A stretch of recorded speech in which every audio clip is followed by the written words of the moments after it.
Hello, welcome back. Just wanted to go over a couple things from the homework worksheets that we gave you for break. So, hope you're enjoying your break here, and we'll see you in a couple days. But in the meantime, the first day was parallelograms area. So we're just going to walk through it again some more time. Area of a rectangle, remember, is base times height. So the base and height are always going to be perpendicular to each other. So in a rectangle, or if you want to consider it like length times width, you can also do that as well. And in the parallelogram part, the base and height or the length and width are always perpendicular. So the base is one of the sides, and the height is the perpendicular distance between those two parallel congruent sides. So our height is going to be this line. Not this side, right? It's not the side. It's the perpendicular distance, okay? Um, So in the first question, we can see that this is our base. Okay, where that came from. There's our base, and then this would be the perpendicular distance, that's our height.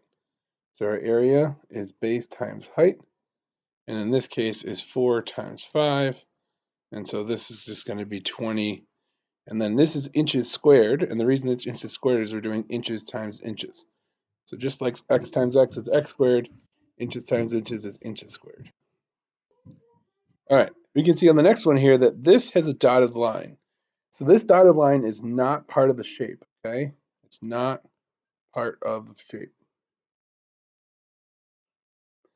It's an extension of the line to indicate where the height would be connected to. So our two bases are the two sides that have a length of 2. So these two sides are considered the bases. And this would be the height here, this 3.5, but it's the distance between these two perpendicular bases here. So we have to draw this dotted line as an extension so that we can figure out the height of the area. So this area would just be base times height. So it's 2 times 3.5, and that's going to be 7. And once again, that's centimeters squared because we're multiplying centimeters times centimeters. Triangle is 1/2 base times height. So essentially, if you remember, we could take a rectangle and cut it in half and get two triangles.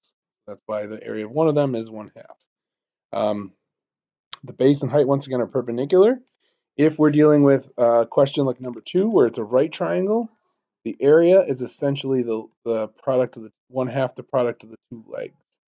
So the base and the height of a right triangle is the two legs.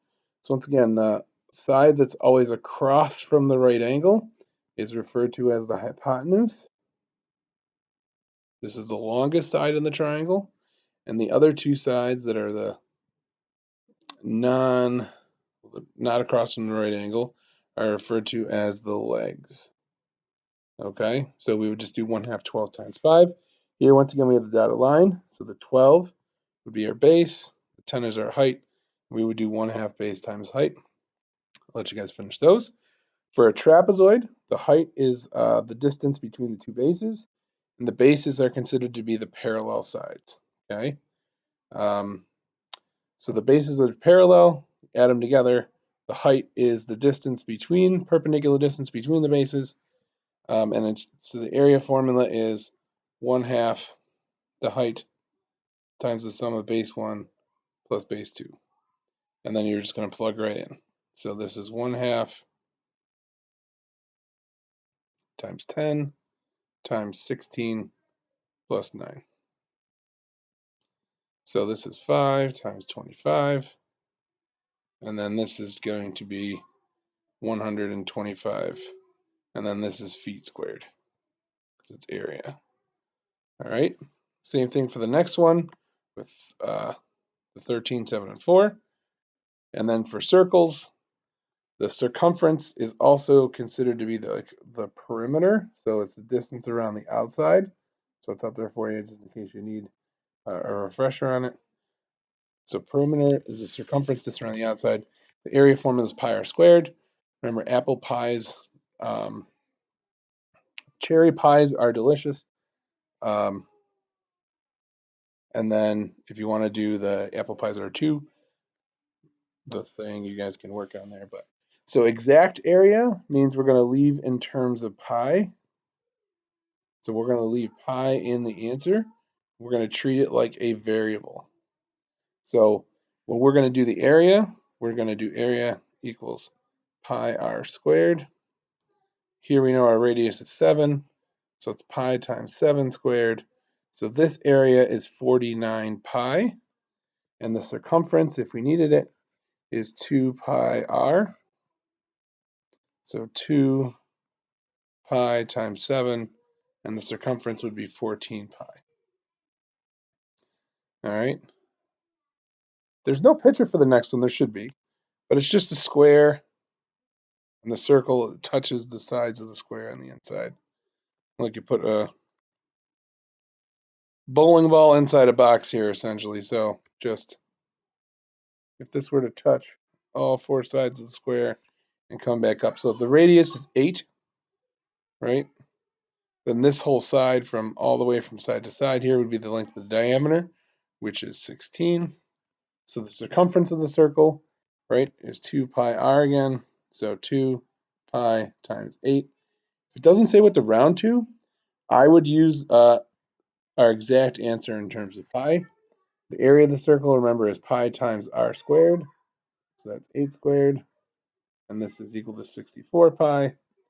And then the area of the square, base times height, 16 times 16. And I believe this is 256. So, and then if this is centimeters, these are all centimeters for the circumference, and then centimeters squared for the area. All right. And our third question, two concentric circles. Concentric just means they have the same center. Oh, there we go, share the same center. They want to shade the band, so how would you go about finding the area? And here we would just subtract, right, the area of the smaller circle from the area of the larger. And I'll let you guys finish that on your own. So, all right, we'll go over this, guys, on Monday. Do a little extra work with some 8th grade questions. You guys ready for that test, which is right after we come back from our spring break. All right, next sheet to come.